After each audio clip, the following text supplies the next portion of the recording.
Hello students, कैसे हो? सब बढ़िया? चलो बहुत बढ़िया। 95 डेज में 95 प्लस मार्क्स लाने की सीरीज में हम लोग स्टार्ट करने जा रहे हैं नेक्स्ट टॉपिक। और आज के टॉपिक में हम लोग पढ़ने वाले बच्चों कॉम्बिनेशन ऑफ कैपेसिटर्स। अब तक कैपेसिटर के बारे में काफ़ी कुछ मैं आपको बता चुका हूँ, इंट्रोडक्शन से लेकर एनर्जी स्टोर तक, पैरेलल प्लेट कैपेसिटर, उसके फंडे और सब कुछ। अगर यहाँ तक के लेक्चर्स नहीं देखे हैं तो बच्चों पहले वो लेक्चर्स देखाओ प्लेलिस्ट में पीछे जाकर, उसके बाद आप इस लेक्चर को देखना तो आपको बहुत अच्छे से समझ में आएगा। कॉम्बिनेशन ऑफ कैपेसिटर्स में हम लोग क्या पढ़ने वाले हैं बच्चों? देखो, कॉम्बिनेशन ऑफ कैपेसिटर में हम लोग ये देखेंगे कि अलग अलग टाइप के वैल्यू के कैपेसिटर्स को हम कितनी तरह से कंबाइन कर सकते हैं, कनेक्ट कर सकते हैं। लेकिन सवाल है कि हमें उन्हें कनेक्ट करना ही क्यों है ना? तो कभी ऐसा होता है कि हमको जितनी वैल्यू का कैपेसिटेंस चाहिए एक कैपेसिटर से, हमारे पास उतने कैपेसिटेंस का कैपेसिटर अवेलेबल नहीं होता। तो हम ये देखते हैं कि फिर हम जुगाड़ करके बेसिकली कि अच्छा मेरे को तीन माइक्रोफैरड का कैपेसिटेंस चाहिए मान लो, और मेरे पास 3 माइक्रोफैरड का कैपेसिटेंस नहीं है, कैपेसिटर नहीं है। तो मेरे पास सपोज 1 माइक्रोफैरड के बहुत सारे कैपेसिटर्स हैं, तो मुझे पता तो होना चाहिए कि उन सारे कैपेसिटर्स में से कितने कैपेसिटर्स किस तरह से मैं सर्किट में कनेक्ट करूं ताकि मुझे 3 माइक्रोफैरड का कैपेसिटेंस मिल सके। ये बिल्कुल इसी तरीके से है जैसे हमारे पास कॉइन हो या नोट हो, तो हर वैल्यू का तो नहीं होता है ना। अब 3 रुपए का कॉइन तो नहीं आता, लेकिन आपको पता है कि 2 और 1 से भी 3 रुपया बन जाता है। 3 कॉइन एक एक के ले लो तो भी 3 रुपया बन जाता है ना। 2 कॉइन एक 2 का एक का ले लो तो 3 रुपया बन जाता है। इसी तरीके से कॉइन्स की डिफरेंट कॉम्बिनेशन से हम लोग डिजायर्ड वैल्यू के पैसे रुपीज जो है वो बना लेते हैं। ठीक इसी तरीके से हम लोग यहाँ पर भी कुछ करने वाले हैं। इसके अंदर बच्चों मेनली 2 तरह की कॉम्बिनेशंस हैं, सीरीज कॉम्बिनेशन और पैरेलल कॉम्बिनेशन। इस तरह के एक चीज आप 10th में भी पढ़ चुके हो, लेकिन वो था कॉम्बिनेशन ऑफ रेजिस्टर्स। तो अगर उसके आपके फंडे क्लियर थे तो ये आपको बहुत अच्छे समझ में आ जाएगा। अगर आपको उसके फंडे क्लियर नहीं थे तो भी ये लेक्चर आपको बहुत अच्छे समझ में आ जाएगा, इसलिए टेंशन लेने की जरूरत नहीं है। तो सबसे पहले बात करें सीरीज कॉम्बिनेशन की। सीरीज कॉम्बिनेशन, सीरीज कॉम्बिनेशन क्या होती है जरा देखें। सीरीज कॉम्बिनेशन में बच्चों 3 कैपेसिटर्स इस तरह से हम लगा देते हैं। किस तरह से अभी बताते हैं। एक कैपेसिटर, पैरेलल प्लेट कैपेसिटर है ना, और पैरेलल प्लेट कैपेसिटर का ये सिंबल होता है, बता रखा है आपको। ये आ गए हमारे 3 कैपेसिटर्स, 3, 2, 4, 5, 10, कितने भी, 3 नहीं। सीरीज कॉम्बिनेशन का मतलब क्या है बच्चों? सीरीज कॉम्बिनेशन का मतलब है कुछ इस तरीके से हमारे जो है कैपेसिटर्स कनेक्ट होंगे। मान लो मैंने एक पॉइंट ए से एक कैपेसिटर की एक प्लेट को कनेक्ट किया, ठीक है, और उसकी दूसरी प्लेट को मैंने कनेक्ट करना है दूसरे कैपेसिटर की प्लेट से, और फिर उस कैपेसिटर की दूसरी प्लेट को मैंने कनेक्ट करना है तीसरे कैपेसिटर की प्लेट से, एंड सो ऑन। मतलब दिस इज सीरीज कॉम्बिनेशन, जिसका जनरल मतलब ये होता है। ये टर्म आप कैपेसिटर्स में लगा लो, इंडक्टर्स में लगा लो, इंडक्टर आगे आएगा अभी अगर आपको नहीं पता क्या होता है तो, रेजिस्टर्स में लगा लो, स्प्रिंग्स में लगा लो। सीरीज कॉम्बिनेशन का मतलब होता है जैसे ये 3 है मेरे पास और मैंने इनको सीरीज में कनेक्ट करना है, तो सीरीज कॉम्बिनेशन का मतलब है कि एक लिया, एक का एक एंड जहां खत्म हो रहा है वहां से जोड़ दो दूसरे वाले का एक एंड, उसका एक एंड जहां खत्म हो रहा है वहां से जोड़ दो तीसरे वाले का एक एंड, इसका एक एंड खत्म हो रहा है जहां वहां जोड़ दो चौथे वाले का एक एंड। इसका मतलब होता है सीरीज कॉम्बिनेशन। अब अगर मैं इनको ऐसे जोड़ दूं तो ये मार्कर्स जो है ये सीरीज में हो गए, है ना। तो सीरीज कॉम्बिनेशन ऐसा नहीं कि कैपेसिटर पे लगाना है या इंडक्टर्स पे लगाना है या रेजिस्टर्स पे लगाना है। सीरीज कॉम्बिनेशन एक जनरल टर्म है, ठीक। हम सब सीरीज में कैसे खड़े हो सकते हैं? मैंने इधर से किसी का हाथ पकड़ा, ये हाथ मेरा किसी और ने पकड़ा, उसका हाथ किसी और ने पकड़ा, है ना। ये हाथ इधर इस बंदे ने पकड़ा, पकड़ भाई, ये हाथ इसने पकड़ा, ये हाथ इसने बंदे हैं ये, ठीक। तो ये लोग सारे कैसे हो गए? सीरीज में हो गए। This is series combination. और प्लेट्स भी देखो इसी तरीके से, ये एक कैपेसिटर था हमारा, है ना, ये एक कैपेसिटर था, इसकी एक प्लेट जहां खत्म हुई, इसकी एक प्लेट जहां खत्म हुई वहां से दूसरे वाले की एक प्लेट चालू हुई, इसकी एक प्लेट जहां खत्म हुई वहां से दूसरे वाले की एक प्लेट चालू हुई, and so on. This will be our series combination. Series combination में हम लोग निकालने वाले हैं बच्चों इक्विवेलेंट कैपेसिटेंस। हर केस में हम लोग यही निकालने वाले हैं, इक्विवेलेंट कैपेसिटेंस, है ना। इक्विवेलेंट कैपेसिटेंस क्या है, जैसे आपको मैंने बताया अभी, एक मिनट ये क्लीन कर लें। हाँ, तो इक्विवेलेंट कैपेसिटेंस का मतलब है कि अब जैसे हमने ये 3 सीरीज में लगा दिए, तो हम ये देखना चाह रहे हैं कि ये तीनों मिल के हमको कितना कैपेसिटेंस प्रोवाइड कर सकते हैं, या फिर हम ये बोले कि इन तीनों की बजाय अगर एक अकेला कैपेसिटेंस जो हम चाहते थे यहां पर लगा होता, उसको हमने, उसका जितना कैपेसिटेंस होना चाहिए था इन तीनों का मिलके उतना कैपेसिटेंस होना चाहिए। तो वो हम कैसे निकालें कि अगर मेरे पास 3 कैपेसिटर सीरीज में लगे हो C1 C2 C3, तो इनका इक्विवेलेंट कैपेसिटेंस, उसको हम लोग जो ये तीनों मिला के जो देने वाले हैं उसको हम लोग इक्विवेलेंट कैपेसिटेंस बोलते हैं बच्चों। सम नहीं बोलते, क्योंकि हमें क्या पता भाई ऐड करके C1 + C2 + C3 आएगा, है ना। तो हम उसको बोलते हैं इक्विवेलेंट। इक्विवेलेंट मतलब कि इन तीनों की बजाय अगर एक लगा होता तो उसका कैपेसिटेंस क्या होता, दैट इज इक्विवेलेंट कैपेसिटेंस। मान लो ये 3 कैपेसिटर्स हैं जिनका कैपेसिटेंस है C1 C2 और C3, और ये इस कॉम्बिनेशन के 2 एंड्स हैं A और B। इस कॉम्बिनेशन के अक्रॉस हमने एक बैटरी लगा दी जिसका पोटेंशियल डिफरेंस है V,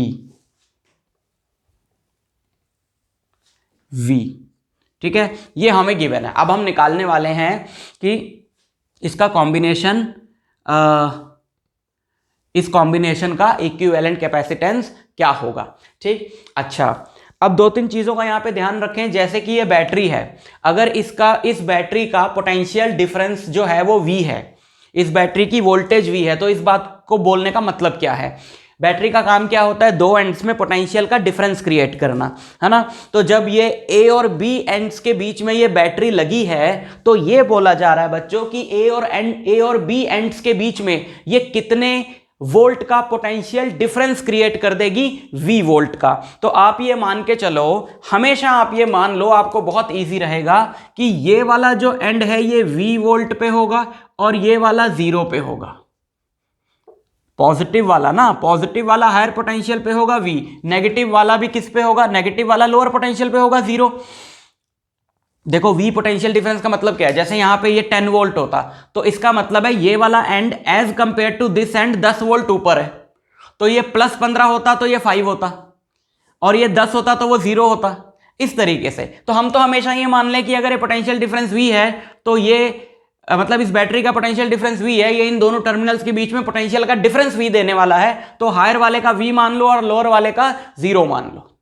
समझ में आई बात। अच्छा, अब एक चीज का ख्याल रखें, वो ये कि बैटरी का, ऐसा आप मान लो कि बैटरी का जो पॉजिटिव टर्मिनल है वो सर्किट में +Q चार्ज देगा, और याद रखना बैटरी का पॉजिटिव टर्मिनल जितना चार्ज सप्लाई करेगा सर्किट में, उतना ही negative terminal charge negative supply करेगा। जैसे अगर पॉजिटिव चार्ज ने +Q सप्लाई किया तो नेगेटिव टर्मिनल ने -Q सप्लाई किया। ये 2 बातें आप याद रखो, फिलहाल अभी बड़ी काम आने वाली हैं ये। तो ये +Q यहां से चलता हुआ, यहां से चलता हुआ, यहां से चलता हुआ, ये कैपेसिटर की ये वाली प्लेट इससे डायरेक्टली कनेक्टेड है, और रास्ते में कोई कंपोनेंट नहीं है जो इस चार्ज को इस्तेमाल करेगा, तो ये सारा का सारा चार्ज चलता हुआ इस प्लेट पे आ जाएगा, और ये वाली प्लेट क्या हो जाएगी, +Q चार्ज्ड हो जाएगी, ठीक है।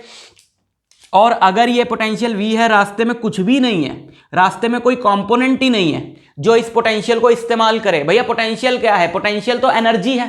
पोटेंशियल क्या होता है, जूल पर कूलम, कि 1 कूलम के चार्ज को इतना जूल का एनर्जी ये दे रहा है। वो एनर्जी कहीं यूज ही नहीं हुई रास्ते में, ये पहला कंपोनेंट आया है जो इस पोटेंशियल के डिफरेंस को इस्तेमाल करेगा। ओके, एज्यूमिंग कि ये जो वायर्स हैं इनका रेजिस्टेंस नहीं है, these are perfectly conducting wires, क्योंकि अगर इनका अपना रेजिस्टेंस होगा तो V = IR एक इक्वेशन है जो आपने 10th में पढ़ी थी, जो 12th में अभी आएगी, कि फिर तो पोटेंशियल वायर्स भी यूज करेंगी ना, क्योंकि चार्ज की एनर्जी इस्तेमाल होगी जब वो वायर्स के थ्रू फ्लो करेगा।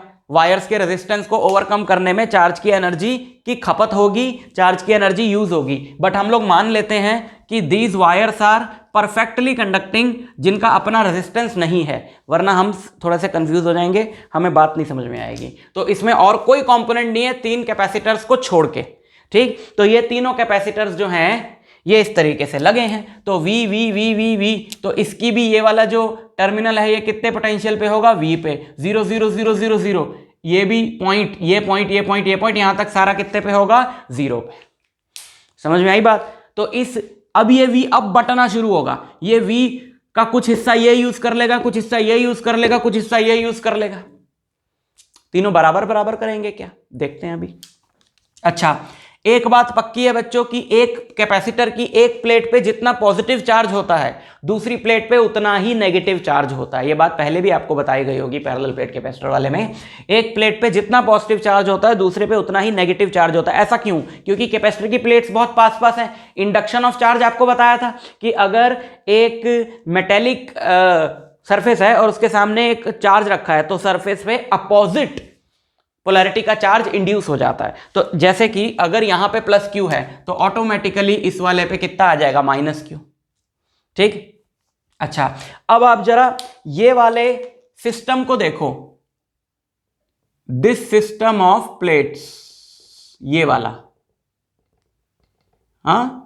दिस सिस्टम ऑफ प्लेट्स, ये वाली प्लेट्स, ये this is an isolated system. Isolated system क्यों है? ये बाहर किसी से नहीं कनेक्टेड है, ये आपस में दोनों कनेक्टेड है। इधर से ये किसी से नहीं कनेक्टेड, उधर से वो किसी से कनेक्टेड नहीं है, ये बिल्कुल अपना अलग आइसोलेटेड सिस्टम है। और आइसोलेटेड सिस्टम में चार्ज कंजर्वेशन हम लोग लगाते हैं कि आइसोलेटेड सिस्टम का टोटल चार्ज हमेशा कंजर्व्ड रहता है। तो बच्चों बताओ, इस प्लेट पे पहले तो कोई चार्ज नहीं था, है ना, ये बैटरी लगाने से पहले तो इस पे कोई चार्ज नहीं था, बैटरी लगाया तो इस पे पॉजिटिव आया तो इस पे नेगेटिव इंड्यूस हुआ, पहले तो कोई नहीं था। तो और इस पे भी कोई नहीं था, तो इस सिस्टम पे पहले चार्ज कितना था, 0। तो बैटरी लगाने के बाद भी क्या रहना चाहिए, मतलब 0 ही रहना चाहिए ना, क्योंकि आइसोलेटेड सिस्टम है, ये किसी से कनेक्टेड नहीं है, तो इस पे चार्ज आएगा कहां से। इसलिए अगर एक प्लेट पे जितना नेगेटिव चार्ज इंड्यूस हुआ है दूसरी पे उतना उसी वक्त पॉजिटिव चार्ज इंड्यूस होगा ही होगा। तो इस वाली पे कितना आ गया, प्लस क्यू। तो अगर इस पे प्लस क्यू आया है तो इस पे माइनस क्यू आएगा। And similarly this is also a system of isolated plates, तो इस पे प्लस क्यू आएगा और इस पे माइनस क्यू आएगा। और आपको एक बात बताई गई थी पैरेलल प्लेट कैपेसिटर वाले टॉपिक के अंदर कि एक पैरेलल प्लेट कैपेसिटर की दोनों प्लेट्स पे जो चार्ज होता है वो इक्वल एंड अपोजिट होता है, एक पे प्लस क्यू होता है, एक पे माइनस क्यू होता है। तो जो चार्ज लिया जाता है कैपेसिटर का वो वही चार्ज होता है। ऐसा आप मत करना कि एक पे प्लस क्यू है एक पे माइनस क्यू है तो आप बोलो कि कैपेसिटर पे टोटल चार्ज है 0। ऐसे तो फिर हमेशा ही 0 रहेगा, क्योंकि हमेशा एक पे प्लस क्यू होना है तो दूसरे पे माइनस क्यू होना है, ऐसे तो हमेशा टोटल चार्ज रहेगा 0, है ना। कैपेसिटर जो चार्ज स्टोर करता है बच्चों, वो वाला चार्ज माना जाता है, वो मैग्नीट्यूड ऑफ चार्ज माना जाता है जो उसकी एक प्लेट पे पॉजिटिव है दूसरे पे नेगेटिव है। जैसे एक कैपेसिटर की एक प्लेट पे +10 माइक्रोकूलम चार्ज है, दूसरी पे -10 माइक्रोकूलम चार्ज है, तो हम लोग बोलेंगे कि charge stored by that capacitor is 10 microcoulomb. समझ में आई बात? Okay, so charge stored by this capacitor is Q, charge stored by this capacitor is Q, charge stored by this capacitor is Q। तीनों ने सेम चार्ज स्टोर किया। ये बहुत important बात है। इंपॉर्टेंट कैरेक्टरिस्टिक्स जो हैं हम एक एक करके लिखते चलें। पहली इंपॉर्टेंट कैरेक्टरिस्टिक हमको पता चली अभी सीरीज की, तो इन सीरीज बार बार नहीं लिखूंगा क्योंकि सीरीज की ही बात चल रही है, तो डायरेक्ट लिख देता हूं charge stored bye every capacitor is same. Series में जितने भी कैपेसिटर्स लगे हैं बच्चों, सब ने चार्ज क्या है, सेम स्टोर किया है। ओके, सेकंड पॉइंट, बात करते हैं पोटेंशियल डिफरेंस की। अभी हमने बोला कि पोटेंशियल डिफरेंस जो है वो बट जाएगा, तो वो क्या बराबर बराबर बटेगा या किसी का कम होगा या किसी का ज्यादा होगा, चलो देखते हैं। कैपेसिटर सिंस क्या होता है, Q = CV होता है, आपको पता है, तो इससे आपको V क्या मिलेगा, Q/C। तो बस आंसर हमको मिल गया। Q तो सबका सेम है लेकिन C सबका अलग है, तो फिर रेशियो Q/C सबके लिए अलग आएगी ना। तो देयरफॉर V1 इज Q/C1। इस पे जो पोटेंशियल डिफरेंस है वो है Q बाय इसका capacitance, V2 is Q/C2, V3 is Q/C3। तीनों पे क्या होगा, अलग होगा और इनवर्स रेशियो में होगा। बड़ी इंपॉर्टेंट बात आपको बता रहा हूं कि अगर हम बोलें कि V1 is to V2 is to V3, है ना, रेशियो क्या होगी इन तीनों की, तो अगर मैं दिस इज टू दिस करूंगा, जैसे Q by C1 is to Q by C2 is to Q by C3, तो Q Q Q कैंसिल हो गया, so this ratio is 1/C1 is to 1/C2 is to 1/C3। यानी कि जो इनका potential difference होगा वो कैपेसिटेंस की इनवर्स रेशियो में होगा। इस बात का मतलब क्या है? इस बात का मतलब है कि जिस कैपेसिटर का कैपेसिटेंस जितने टाइम्स ज्यादा होगा उस पे पोटेंशियल उतने टाइम्स कम होगा। बता दो, जैसे मान लो यहां पर एक कैपेसिटर है, सिंपल एग्जांपल हम लोग ले, यहां पर एक कैपेसिटर है 2 माइक्रोफैरड और यहां पे एक कैपेसिटर है 4 माइक्रोफैरड का, और यहां पे हमने कनेक्ट कर दिया 10 वोल्ट का बैटरी। तो अब ये 10 वोल्ट इन दोनों पे डिवाइड होगा, लेकिन कैसे डिवाइड होगा? जिसका कैपेसिटेंस जितने टाइम्स ज्यादा है उस पे पोटेंशियल उतने टाइम्स कम होगा। इसका कैपेसिटेंस इससे डबल है तो इस पे पोटेंशियल इसका हाफ होगा। अगर इस पे पोटेंशियल है V तो इस पे कितना होगा? V/2। और इन दोनों का जो सम है वो कितना होगा? वो तो 10 है ना? तो 2 + V 3V/2 equal to 10, V equal to 20/3, 20/3 is 6.66 volt, है ना? यानी कि इस पे V तो इसी पे माना था हमने, तो इस पे 6.66 और इस वाले पे कितना होगा? दिस डिवाइडेड बाय 2 यानी 3.33 वोल्ट। देखो अपने आप आ गया ना, इसका हाफ आ गया, इस पे तो 10 ऐसे डिवाइड हो जाएगा, है ना? ये है इस बात का मीनिंग। ठीक, ओके। तो सीरीज में चार्ज स्टोर्ड तो है सेम, है ना, लेकिन पोटेंशियल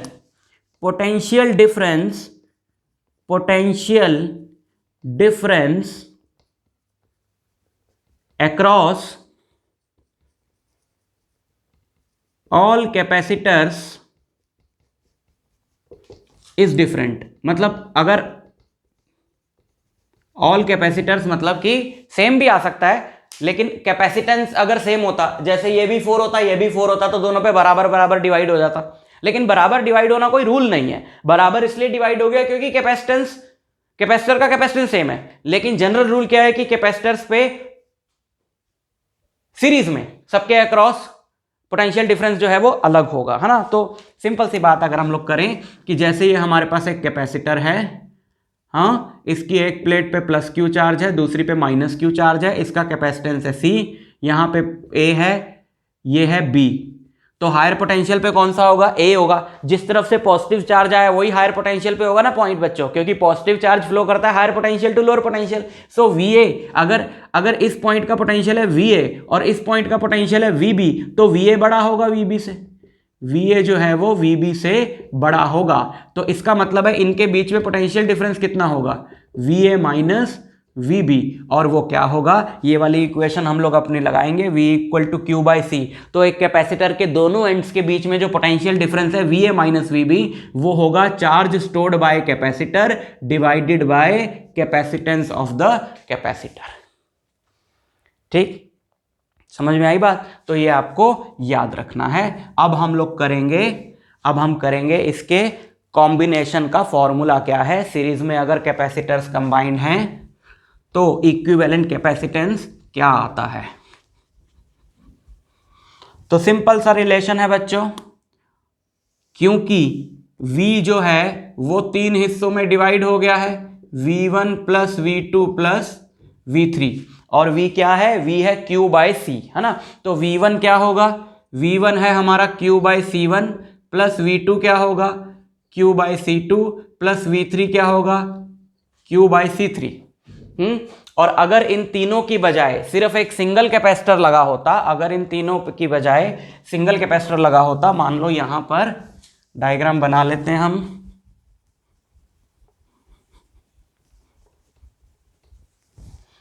इन तीनों की बजाय एक सिंगल कैपेसिटर लगा होता, ये रहा वो कैपेसिटर, और इस कैपेसिटर के अक्रॉस यही वाली बैटरी लगी होती V वोल्ट की, और इससे चार्ज आता Q।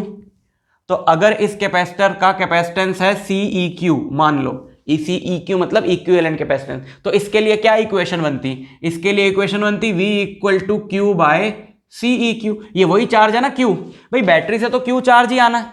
यही तो हम लोग कह रहे हैं कि एक अकेला कैपेसिटर हमको चाहिए इतनी वैल्यू का, और वो बैटरी से चार्ज खींच रहा है Q, क्योंकि वो खुद Q चार्ज स्टोर कर रहा है। तो हमें इन तीनों कैपेसिटर से मिला के वही चीज चाहिए जो ये दे रहा है, वो ये है कि बैटरी से Q चार्ज ही खींचा जाए। ठीक है, तो हम ये बोल सकते हैं ना कि ये जो V है ये Q बाय C इक्विवेलेंट होगा। इन तीनों का जो मिला के कैपेसिटेंस आ रहा है, Q से Q कट गया, 1/C equivalent is 1/C1 plus 1/C2 plus 1/C3। ये 3 के लिए हमने निकाला है, 2 के लिए फॉर्मूला, 4 के लिए, 10 के लिए, सबके लिए यही लगेगा कि अगर कैपेसिटर्स आपके सीरीज में हैं तो इक्विवेलेंट कैपेसिटेंस क्या है, उन सबके रेसिप्रोकल का जो सम होता है वो इक्विवेलेंट कैपेसिटेंस का रेसिप्रोकल होता है। फिर आप उसको सीधा कर दो तो फाइनल आपका आंसर आ जाएगा। अभी हम लोग क्वेश्चंस करेंगे, सब बात क्लियर हो जाएगी। ठीक है, इसमें 1-2 छोटी छोटी चीजें और देख लें, फिर इसके क्वेश्चंस करते हैं। तो आगे बढ़ने से पहले, मतलब न्यूमेरिकल स्टार्ट करने से पहले 2-3 छोटी मोटी चीजें देख लें। मान लो ये 2 कैपेसिटर्स हैं और ये सीरीज में लगे हैं, इसका कैपेसिटेंस है C1, इसका कैपेसिटेंस है C2। तो इनका इक्विवेलेंट कैपेसिटेंस क्या होगा बच्चों, इनका इक्विवेलेंट कैपेसिटेंस होगा 1/C1 प्लस 1/C2। जब आप इसका एलसीएम लोगे, एलसीएम आपने लिया, इसका नीचे क्या आएगा C1 C2, ऊपर आएगा C1 प्लस C2, और उसका रेसिप्रोकल कर दोगे, है ना। तो C इक्विवेलेंट क्या आएगा, क्योंकि ये तो 1/C इक्विवेलेंट है ना, रेसिप्रोकल तो करना पड़ेगा, C1 C2 bye C1 plus C2। ये फॉर्मूला आप डायरेक्ट याद रखो। ज्यादातर केसेस में आपको बहुत बार 2 सीरीज में कैपेसिटर्स लगे हैं उनको सॉल्व करना होगा, तो आप इसको अगर याद रखोगे फॉर्मूले को तो आपका काम बड़ा जल्दी जल्दी हो जाएगा। एक चीज आप और याद रखो कि अगर C1 और C2 बराबर हैं, मान लो C, तो फिर C इक्विवेलेंट क्या हुआ, अगर 2 बराबर कैपेसिटी के कैपेसिटर्स सीरीज में लगे हैं तो इक्विवेलेंट कैपेसिटेंस हुआ C into C square by C plus C, 2C, C square by 2C, C से C कट गया, C इक्विवेलेंट क्या आया, C/2। सिंपल। अगर 2 बराबर कैपेसिटी के कैपेसिटर्स सीरीज में लगे हैं तो इक्विवेलेंट कैपेसिटेंस क्या होगा, उसका हाफ। जैसे 4 और 4 सीरीज में लगे हैं तो उसका, इस कॉम्बिनेशन का इक्विवेलेंट कैपेसिटेंस क्या होगा, 4 डिवाइडेड बाय 2 यानी कि 2।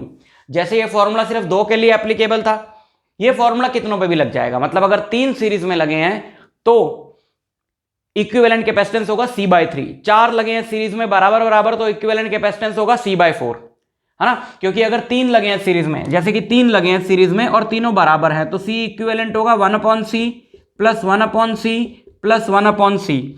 तो 1/C इक्विवेलेंट इज 3/C, तो C इक्विवेलेंट इज C/3, है ना। ऐसे 4 लगे होते तो 1/C plus 1/C plus 1/C plus 1/C, तो 4/C का रेसिप्रोकल करते C/4। तो ये छोटी छोटी बातें याद रखो। एक क्वेश्चन हम लोग करते हैं, क्योंकि अभी हमने पैरेलल तो पढ़ा नहीं है, तो एक क्वेश्चन सिर्फ वो कर लेते हैं जिसमें सीरीज के कॉन्सेप्ट्स लग रहे हैं, फिर हम लोग पैरेलल पढ़ेंगे तो उसके कॉन्सेप्ट्स लगा के कंबाइन करके क्वेश्चन बनाएंगे। क्वेश्चन है बच्चों, मान लो यहां पर एक कैपेसिटर है 6 माइक्रोफैरड का और यहां पर एक कैपेसिटर है 4 माइक्रोफैरड का, ठीक है, और यहां पर एक बैटरी लगी है 9.6 वोल्ट की। सवाल क्या है, ये है पॉइंट A और ये है पॉइंट B। पहला पार्ट है क्वेश्चन का, find equivalent capacitance between A and B। दूसरा है find charge stored by each capacitor। Find charge stored by each capacitor. तीसरा है find potential difference across each capacitor. ठीक है, ये 3 पार्ट हैं, देखो हम इनको फटाफट निपटा दें। सॉल्यूशन, पार्ट 1 सी इक्विवेलेंट, दो लगे हुए हैं, है ना, दो लगे हुए हैं। इक्विवेलेंट कैपेसिटेंस क्या होगा, या तो मैं सीधा करूं 1/c equivalent is 1/6 plus 1/4, but मैं ऐसे करूंगा ना, क्योंकि ये फॉर्मूला मेरे को पता है। तो सी इक्विवेलेंट मेरा क्या हो जाएगा, 6 × 4/6 + 4 24/10 2.4 माइक्रोफैरड। यानी ये कॉम्बिनेशन बिहेव करेगी एक सिंगल कैपेसिटर की तरह, जिस कैपेसिटर का कैपेसिटेंस कितना है 2.4 माइक्रोफैरड। ठीक है, समझ में आ गई बात। Okay, number 2, find charge stored by each capacitor. अच्छा जी, सीरीज में लगे हैं, ये सीरीज में लगे हैं तो चार्ज क्या रहता है, बराबर रहता है ना। अब ये कॉम्बिनेशन बिहेव कर रही है 2.4 माइक्रोफैरड के कैपेसिटर की तरह। तो यहां पर आप मान लो ये लगा हमारा 2.4 माइक्रोफैरड का कैपेसिटर, और इसके अक्रॉस कितनी बैटरी लगी है, 9.6 वोल्ट की, 9.6 वोल्ट की, है ना। 2.4 माइक्रोफैरड का कैपेसिटर, 9.6 वोल्ट की बैटरी। तो बताओ कितना होगा, यहां से चार्ज कितना आएगा, चार्ज आता है C × V। तो 2.4 × 10⁻⁻6 इंटू 9.6, 10⁻⁻6 तो मतलब माइक्रो लगा लो, यहाँ पे माइक्रो कूलम में हम लोग आंसर दे देंगे। 10⁻⁻6 है ना, माइक्रो कूलम में आंसर दे देंगे तो ये कितना हो जाएगा मेरा,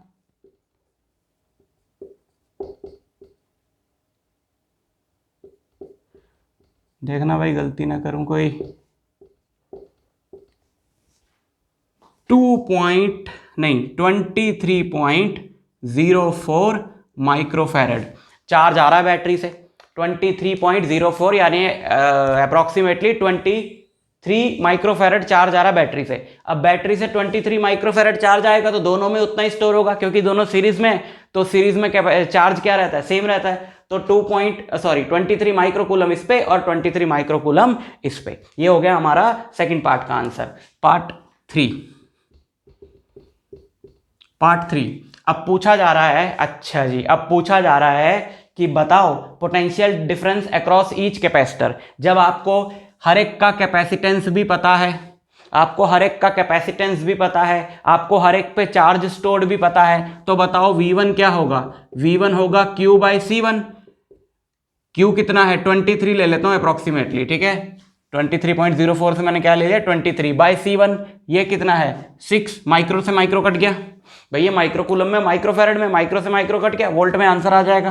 कितना आंसर आएगा, 6 × 3 18 बचा 50, 3.83 और ये चलता ही जाएगा वोल्ट, इतना, है ना। और V2 दूसरे वाले पे कितना होगा, Q/C2 23/4 यानी कि 5.75 वोल्ट V2।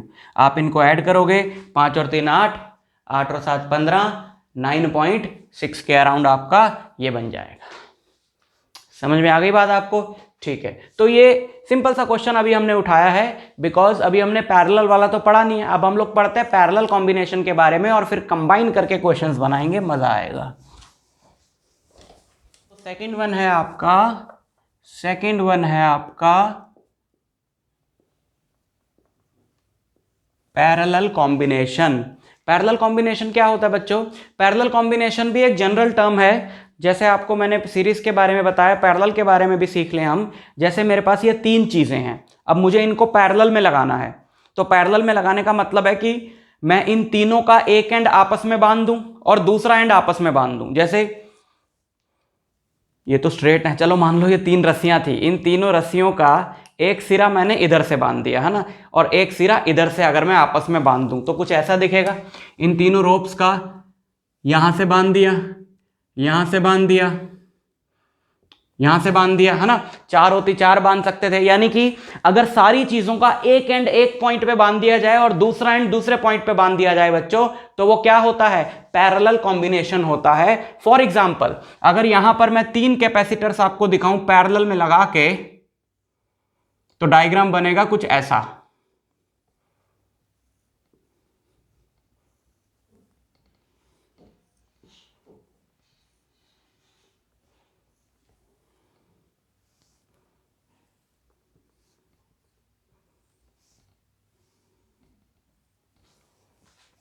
ठीक है, ये एक कैपेसिटर है, इसका कैपेसिटेंस है C1, इसका C2, इसका C3, ये है V। अच्छा, अब देखें जरा इसमें क्या सेम रहता है, क्या डिफरेंट रहता है। अब देखो बच्चों, ये V है ना, तो ये वाला पॉइंट V पोटेंशियल पे होगा और ये वाला पॉइंट 0 पोटेंशियल पे होगा। यहाँ से हम चले यहाँ यहाँ यहाँ यहाँ यहाँ यहाँ कुछ भी नहीं है, तो ये वाला पॉइंट भी V पोटेंशियल पे होगा। ये पॉइंट 0 पोटेंशियल पर है, यहाँ से हम चले चले चले चले, यहाँ पर कुछ भी नहीं है, तो ये वाला पॉइंट भी 0 पोटेंशियल पे होगा। अब जरा ध्यान से देखो कि इन तीनों कैपेसिटर्स की एक एक प्लेट V पर है और एक एक 0 पर है ना। इसकी एक प्लेट यहाँ पे कनेक्ट हो रही है V पोटेंशियल पे, इसकी भी एक प्लेट V पोटेंशियल पे, इसकी भी एक प्लेट V पोटेंशियल पे, इसकी 0 पे, इसकी 0 पे, इसकी 0 पे, यानी तीनों के अक्रॉस पोटेंशियल डिफरेंस जो है वो सेम है। और ये पहली बहुत इंपॉर्टेंट बात है याद रखने वाली कि in parallel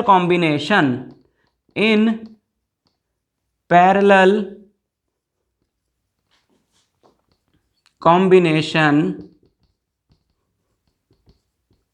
potential difference across every capacitor is same। हर एक के अक्रॉस पोटेंशियल डिफरेंस क्या है, same. In parallel combination potential difference across every capacitor is same.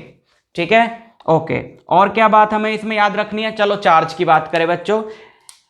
जैसा अभी पीछे आपको सिखाया, ये प्लस क्यू चार्ज यहां से निकला, माइनस क्यू चार्ज यहां से निकला, ठीक। प्लस क्यू चार्ज यहां होता हुआ यहां पहुंचा। अब बच्चों चार्ज जो है ना वो बिल्कुल वैसे ही फ्लो करता है वायर्स में जैसे पानी फ्लो करता है पाइप्स में। आप उससे रिलेट करके काफी कुछ सीख सकते हो इलेक्ट्रिसिटी में। अब अगर पानी यहां से फ्लो करता हुआ जाएगा, यहां पहुंचेगा और उसको 3 पाइप्स मिलेंगी, तो वो पानी तीनों में डिवाइड हो जाएगा, है ना। तो जैसे ही चार्ज को एक जंक्शन मिलता है और रास्ते मिलते हैं जाने के, तो चार्ज क्या हो जाता है, डिवाइड हो जाता है। इस चार्ज Q का कुछ हिस्सा इधर चला जाएगा, कुछ हिस्सा इधर चला जाएगा, कुछ हिस्सा इधर चला जाएगा। मान लो इस चार्ज का यहां से आके कुछ हिस्सा Q1 यहां चला गया, प्लस Q1, और प्लस Q2 यहां चला गया, और प्लस Q3 यहां चला गया। तो आपको क्या बताया था, आपको बताया था कि एक कैपेसिटर की एक प्लेट पे जितना पॉजिटिव चार्ज है, दूसरी प्लेट पे उतना ही नेगेटिव इंड्यूस हो जाएगा। यहां पे प्लस Q1 है तो यहां माइनस Q1 होगा, यहां माइनस Q2 होगा, यहां माइनस Q3 होगा। इसका मतलब है चार्ज तीनों पे डिफरेंट है। यह भी बड़ी इंपॉर्टेंट है, गौर करने वाली बात, कि charge stored bye every capacitor is different, है ना। पैरेलल में क्या सेम है, पैरेलल में पोटेंशियल डिफरेंस सेम है और चार्ज जो है वो डिफरेंट है।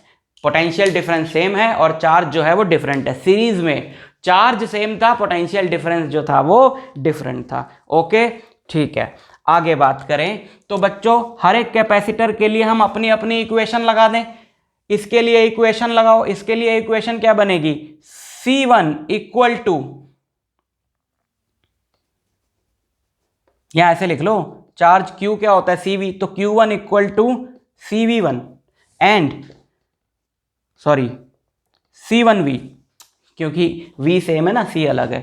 Q2 is C2V, Q3 is C3V। तो बताओ Q1 is to Q2 is to Q3 is what, C1V is to C2V is to C3V, यानी कि C1 is to C2 is to C3। यानी कि यहां से अब आप डायरेक्ट आ जाओ, यहां से यहां पे आ जाओ कि चार्ज कैसे स्टोर होगा, चार्ज स्टोर होगा कैपेसिटर्स की रेशियो में। जिस कैपेसिटर का कैपेसिटेंस जितना ज्यादा है, जितने टाइम्स ज्यादा है दूसरे वाले से, उसमें उतने टाइम्स ज्यादा स्टोर होगा चार्ज। ऑब्वियसली, क्योंकि कैपेसिटी क्या है, कैपेसिटी का मतलब ही ये है कि वो कैपेसिटर कितना चार्ज स्टोर कर सकता है। तो अगर यहां पर चार्ज को 2 पाथ मिलते हैं, 3 पाथ मिलते हैं, तो सबसे ज्यादा चार्ज उस पाथ में जाएगा ना जिस पाथ में सबसे ज्यादा कैपेसिटी का कैपेसिटर लगा हुआ है। सिंपल सी बात है कि अगर ये पाइप जो है यहां से पानी आ रहा है और 3 पाइप्स में डिवाइड हो गई, तो सबसे ज्यादा पानी किस में जाएगा, जो सबसे मोटी पाइप है, जिसकी कैपेसिटी वाटर को हैंडल करने की सबसे ज्यादा है। समझ में आई बात? तो ये बातें आप याद रखो पैरेलल कॉम्बिनेशन के लिए, क्योंकि पैरेलल कॉम्बिनेशन का जो कैपेसिटेंस आने वाला है, इक्विवेलेंट कैपेसिटेंस, वो बहुत इजी सा है। पहले हम निकाल लें, है ना, यहां से हम लोग निकाल लें। ये जो चार्ज है बच्चों Q, यही तो 3 हिस्सों में डिवाइड हुआ है, तो ये चार्ज को मैं लिख सकता हूं Q1 plus Q2 plus Q3, और Q क्या है, CV। तो Q1 की जगह क्या लिखा जा सकता है, C1V, Q2 की जगह लिखा जा सकता है C2V, Q3 की जगह लिखा जा सकता है C3V। समझ में आई बात? C1V plus C2V plus C3V। अच्छा, ये Q क्या है, अगर इन तीनों की बजाय एक सिंगल कैपेसिटर लगा होता, C इक्विवेलेंट कैपेसिटी का, अभी जो पीछे बात बताई आपको, इस बैटरी के अक्रॉस इन तीनों के बजाय एक सिंगल लगा होता, तो हम यही तो चाहते थे कि जितना ये कॉम्बिनेशन जितना चार्ज ले रही है बैटरी से, वो अकेला लेता। इक्विवेलेंट कैपेसिटी का यही मतलब है। तो बच्चों, अगर यहां से चार्ज प्लस Q आ रहा है, तो मतलब ये भी क्या स्टोर करे, प्लस Q अपनी इस प्लेट पे, माइनस Q अपनी इस प्लेट पे, तो ये अकेला मिलके इन तीनों के बराबर काम कर रहा है, इन तीनों का इक्विवेलेंट काम कर रहा है। तो इसके लिए इक्वेशन क्या बनेगी, इसके लिए इक्वेशन बनेगी Q equal to C equivalent V। वो हम लोग यहां लिख दें, Q की जगह C इक्विवेलेंट V लिखा, यहां से V कॉमन आ गया, C1 plus C2 plus C3, V से V कट गया, सो C equivalent is C1 plus C2 plus C3। और बहुत ही सिंपल सा फॉर्मूला आया है, यानी कि तीनों मिलके अपनी कैपेसिटी कंबाइन करके बैटरी से चार्ज खींचेंगे। मतलब अगर आपके पास कम वैल्यू के कैपेसिटर्स हैं बट आप सर्किट में ज्यादा कैपेसिटेंस चाहते हो, तो आप उनको कैसे लगा दो, पैरेलल में, है ना। ये पाइप इतनी मोटी है, ये भी है, ये भी है, तो वो तीनों कहते हैं भाई हमारे अंदर पानी आना चाहिए, तीनों मिलके अपनी कैपेसिटी के बराबर पानी खींचेंगी, उतना पानी खींचेंगी वो सोर्स से जो इसमें भी जा सके, इसमें भी जा सके, इसमें भी जा सके, है ना। तो अगर ये 2 माइक्रोकूलम स्टोर कर सकता है, ये 3 माइक्रोकूलम, ये 4 माइक्रोकूलम, तो ये तो बैटरी से कितना खींच लेंगी, 2 प्लस 3 प्लस 4, 9 माइक्रोकूलम चार्ज खींच लेंगे। तीनों को चाहिए ना, क्योंकि यहां पे चार्ज डिवाइड करेगा, होगा मेरे को भी चाहिए, नीचा लगाएगा मेरे को भी चाहिए, तीसरा कहेगा मेरे को भी चाहिए, तो कैपेसिटी क्या है, बढ़ जाती है पैरेलल कॉम्बिनेशन में। और फॉर्मूला इतना सिंपल सा है, इसमें क्या स्पेशल केसेस आपको बताएं, अगर तीनों सेम हो तो 3C आंसर होगा, 4 सेम हो तो 4C होगा, है ना। तो इस पे हम लोग करते हैं एक न्यूमेरिकल डायरेक्टली, वहां से हमें कॉन्सेप्ट जो है वो बहुत बढ़िया तरीके से पल्ले पड़ जाएगा। मान लो यहां पे 2 कैपेसिटर हमने लगा दिए,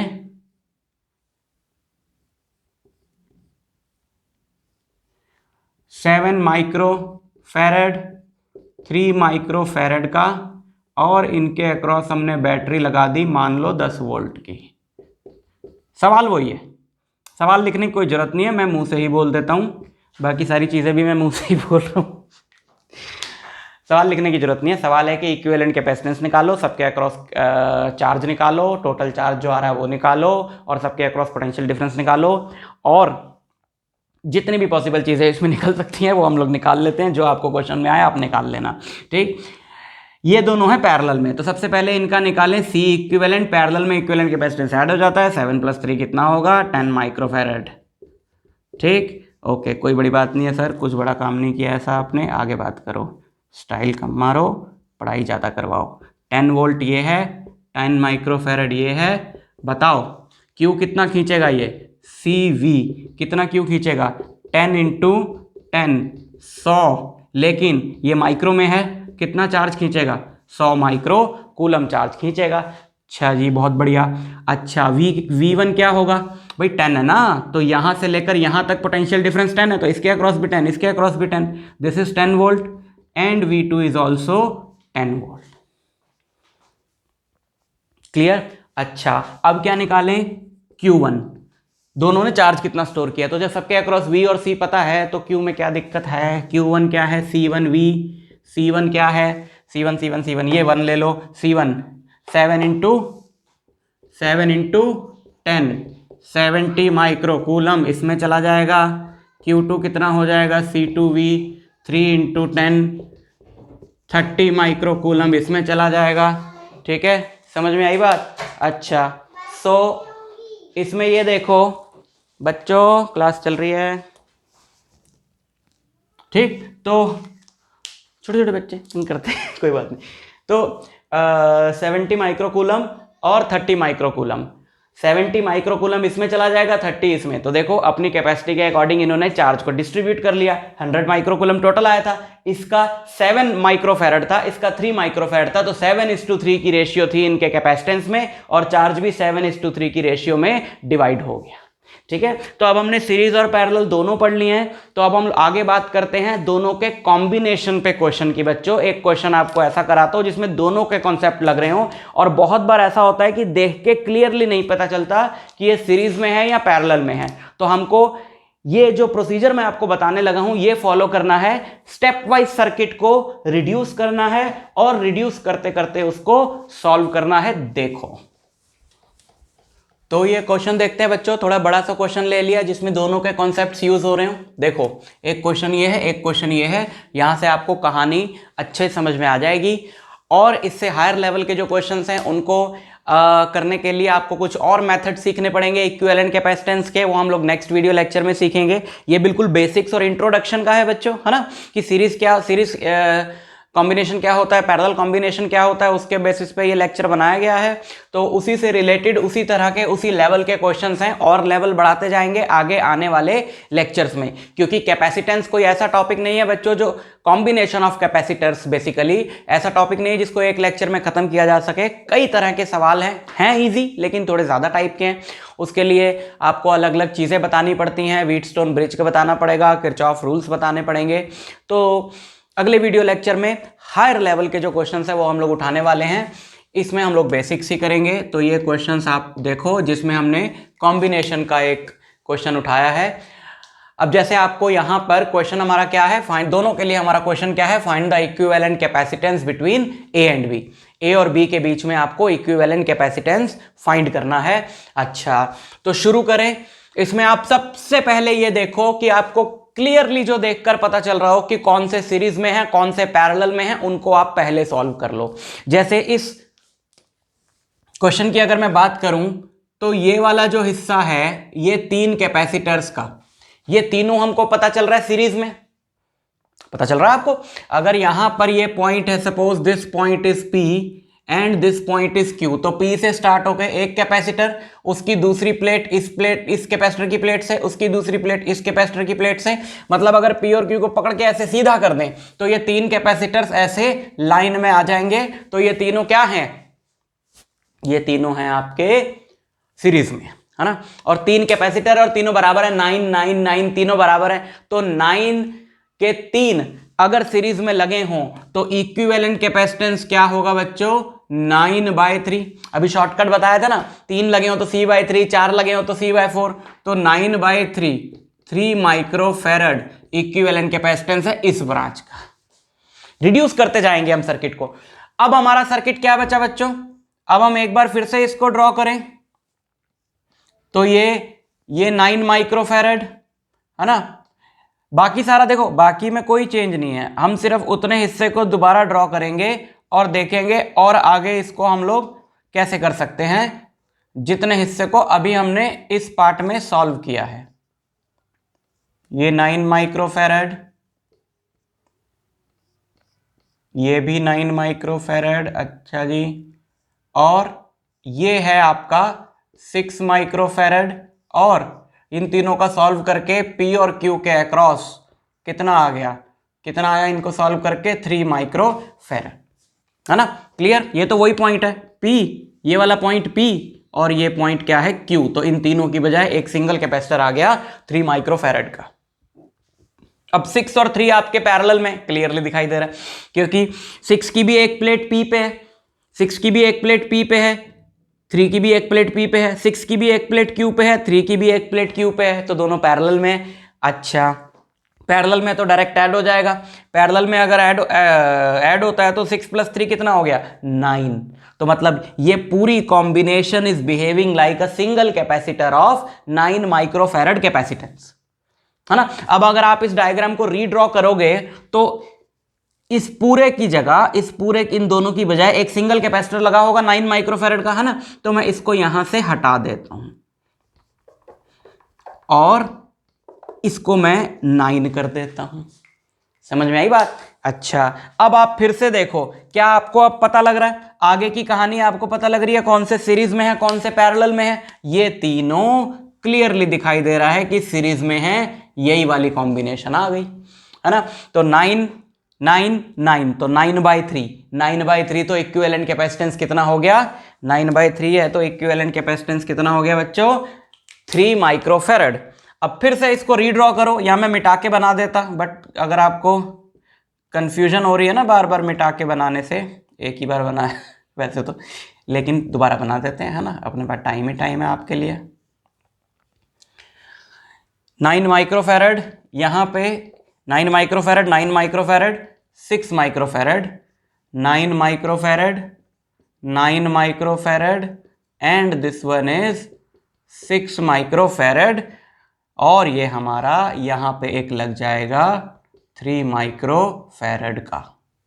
स्टेप वाइज चलो। अब 6 और 3 पैरेलल में, अब पता लगना शुरू हो गया आपको। 6 और 3 पैरेलल में, पैरेलल में 6 + 3 कितना हो जाएगा? 9। तो यहाँ पे अकेला एक सिंगल कैपेसिटर बचेगा 9 का, और फिर से 9 9 9, ये वाली हमारी कॉम्बिनेशन बनी 9 9 9 9 microfarad, 9 microfarad, 9 microfarad, A B, और इसके बी का कान पकड़ के इसको खींच के सीधा करें, ये तीनों सीरीज में है, फिर से एक कॉम्बिनेशन बन गई। तो finally C equivalent is 9/3, 3 microfarad. Clear? तो ऐसे स्टेप वाइज हम लोग सर्किट को क्या करते जाते हैं? रिड्यूस करते जाते हैं, ताकि हमें मिल जाए जो हमें चाहिए, यानी इक्विवेलेंट कैपेसिटेंस। आजा भैया तू।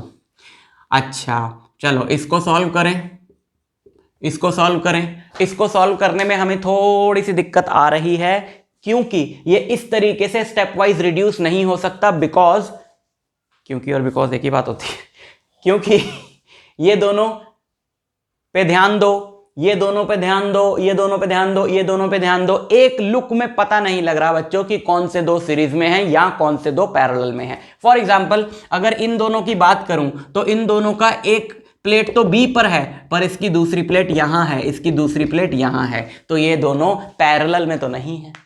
ये सीरीज में भी नहीं होंगे ना, क्योंकि ऐसे जाके ऐसे कनेक्शन बना सीरीज में। अच्छा, सीरीज में वो होते हैं जिन पे चार्ज सेम होता है। अगर आपको कंफ्यूजन हो रही है तो आप इस तरीके से भी देख सकते हो कि सीरीज में वो होते हैं जिन पे चार्ज सेम होता है। मान लो इस ब्रांच से कुछ चार्ज आया, तो क्या वो चार्ज जैसे क्यू आया, तो क्या इसमें भी क्यू, इसमें और इसमें दोनों में बराबर चार्ज जाएगा? नहीं, पहले तो वो यहां से जाएगा, फिर इस पे जाएगा, फिर तो या फिर इधर से आ रहा है। अगर इधर से चार्ज आ रहा है तो दोनों पे अगर आप कहो बराबर बराबर जाएगा। कैसे बराबर जाएगा? मान लो यहां से क्यू चार्ज आ रहा है तो यहां पे बराबर बराबर जाएगा, सिर्फ इसलिए क्योंकि इन दोनों की कैपेसिटी बराबर है। बट जा तो बट के रहा है ना, तो जहां पर चार्ज बट के गया, जहां डिवाइड होकर गया, तो वो दोनों सीरीज में तो नहीं हो सकते। वो तो भाई कोइंसिडेंटली इन दोनों का सी सेम है, सी ना सेम होता तो इस कॉम्बिनेशन में ये सीरीज में ना होते। मतलब यहां इधर से देखो, अगर कोई चार्ज आएगा तो वो इस पे और इस पे बटेगा पहले, फिर यहां से इस पे और इस पे बटेगा, मतलब इस पे और इस पे बटेगा। तो क्लियरली अगर आपको देख के नहीं पता लग रहा कि हाँ ये सेम ब्रांच में है, चार्ज सेम रहेगा, तो वो सीरीज में नहीं है। दोनों ये दोनों ना सीरीज में ना पैरेलल में, इनका भी नहीं पता चल रहा है, इनका भी नहीं पता चल रहा है। तो हम लोग क्या करें? तो हम क्या करेंगे बच्चों, पोटेंशियल वाला, जो आपको नेक्स्ट वीडियो लेक्चर में और डिटेल में बताऊंगा।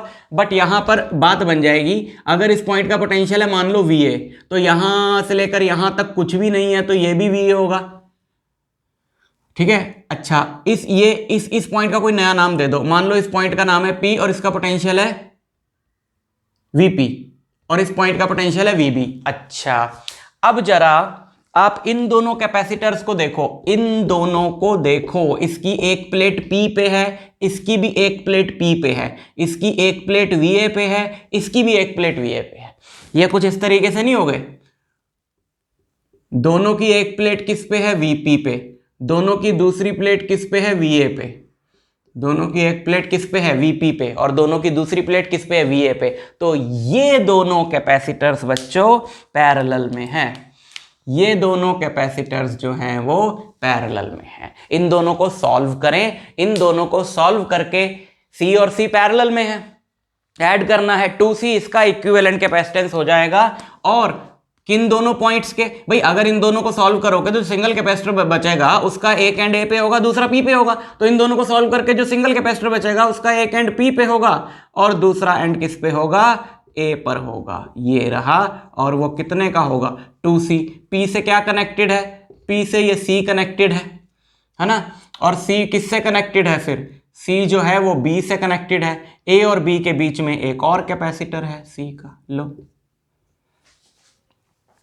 तो ऐसे हमको स्टेप वाइज सर्किट को रिड्यूस करते जाना है। अब तो बच्चों क्लियरली पता लग रहा है, ये दोनों सीरीज में पता लग रहा है ना, क्योंकि ये सेम ब्रांच है भाई, मोड़ के बनाने से कोई फर्क थोड़ी पड़ेगा, ये सेम ब्रांच है। यहां से चार्ज आएगा, यहां से Q चार्ज आया तो plus Q minus Q plus Q minus Q, ये दोनों सीरीज में है C और 2C। तो इक्विवेलेंट कैपेसिटेंस कितना होगा, इक्विवेलेंट कैपेसिटेंस होगा 1/2C प्लस 1/C। यहां शॉर्टकट हम अपना लगाएं तो C equivalent is 2C into C upon 2C plus C, 2C square by 3C, 2/3C।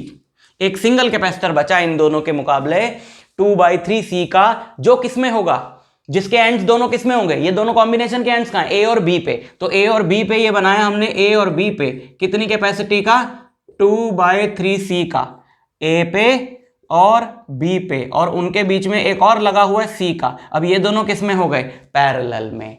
Clearly पता लग रहा है, दोनों की एक प्लेट A पे B पे, इसकी भी एक प्लेट A पे B पे। तो equivalent, finally equivalent capacity is 2/3C plus C, 3 plus 2 5C/3। समझ में आई बात आपको, ठीक है। तो एक छोटी सी बात मैं यहां पर और बताना चाहूंगा, बट बहुत इंपॉर्टेंट है, फिर इस लेक्चर को खत्म करते हैं। वो बात यह है बच्चों कि मान लो यहां पर एक कैपेसिटर ना होता, मान लो, क्वेश्चन में थोड़ा सा बदल देता हूं, यहां से मैंने कैपेसिटर हटा दिया और क्वेश्चन है कि find the equivalent capacity between A and B। Equivalent capacity का मतलब है कि A और B के बीच में एक ऐसा सिंगल कैपेसिटर कौन सा लगाएं जो उतना ही चार्ज स्टोर करे जितना ये कॉम्बिनेशन कर रही है। तो ये छोटा सा कैपेसिटर हटाने से क्या हुआ बच्चों, जरा ध्यान से देखना, ये A है, ये A है, वो मेरे को याद आ गया क्वेश्चन देख के, ये बात भी बता देनी चाहिए आपको। पर ये B भी है ना, यानी कि ये वाला एंड और ये वाला एंड ये तो डायरेक्ट कांटेक्ट में आ गए। भाई ये VA है, ये VA है, तो ये भी VA ही होगा ना, VB तो होगा नहीं। तो इसका मतलब है ये दोनों जो हैं वो सेम पोटेंशियल पर हैं। ये तो बिल्कुल ऐसे ही हो गया जैसे आपने सर्किट के दोनों टर्मिनल्स को ज्वाइन कर दिया। अगर आपके सर्किट के दोनों टर्मिनल सेम पोटेंशियल पे आ जाए बच्चों, तो शॉर्ट सर्किट बोलते हैं उसको। शॉर्ट सर्किट हो जाता है तो सारा चार्ज इस ब्रांच से चला जाएगा, तभी तो स्पार्किंग होती है। इतने छोटे से ब्रांच से जहां पे कोई कैपेसिटर नहीं, कोई डिवाइस नहीं लगा हुआ, चार्ज को पूरा पाथ मिल जाता है फ्लो करने का। तो चार्ज बहुत ज्यादा चार्ज फ्लो करता है, इतनी ज्यादा हीट प्रोड्यूस होती है कि स्पार्किंग होने लगती है ना। तो दोनों एंड्स को अगर ज्वाइन कर दें तो चार्ज को जब छोटा रास्ता मिलेगा, कम कंडक्टेंस का, ज्यादा कंडक्टेंस का, कम रेजिस्टेंस का, जब उसे ऐसा कोई खाली रास्ता मिलता है ना, आप भी यार, दो रोड है, एक पे ट्रैफिक है, एक खाली है, तो आप खाली वाली से जाओगे, ट्रैफिक वाली की तरफ देखोगे भी नहीं। चार्ज के केस में भी ऐसा ही है, अगर उसको एक ऐसा रास्ता मिलता है बिल्कुल खाली जहां से आराम से वो फ्लो कर सकता है, वो दूसरे रास्ते से नहीं जाएगा। और ऐसा होता तब है जब इनपुट और आउटपुट टर्मिनल का पोटेंशियल सेम हो जाता है। तो अगर आपको ये क्वेश्चन आए कि भैया इक्विवेलेंट कैपेसिटेंस बताओ A और B के बीच में, इक्विवेलेंट कैपेसिटेंस होगा ही नहीं, क्योंकि ये कॉम्बिनेशन चार्ज स्टोर करेगी नहीं, चार्ज उधर जाएगा ही नहीं, सारा चार्ज इधर से चला जाएगा। समझ में आई बात। तो कैपेसिटेंस सॉल्व करने के ये तो इंट्रोडक्शन था, है ना। जो मेन मेथड्स हैं, बढ़िया बढ़िया मेथड्स हैं, जिनके अभी मैंने पीछे नाम लिए, उन पे मैं वीडियो लेक्चर कल लेकर आ रहा हूं। तो उसमें हम लोग डिटेल में एडवांस लेवल के बहुत सारे क्वेश्चंस कवर करने वाले हैं CBSE में, जिनमें दिक्कत आती है बच्चों को। तो मैं कल मिलता हूं आपसे नेक्स्ट वीडियो लेक्चर में। इसकी वर्कशीट नीचे लिंक से डाउनलोड कर लेना और सॉल्व करके रखना। All the best.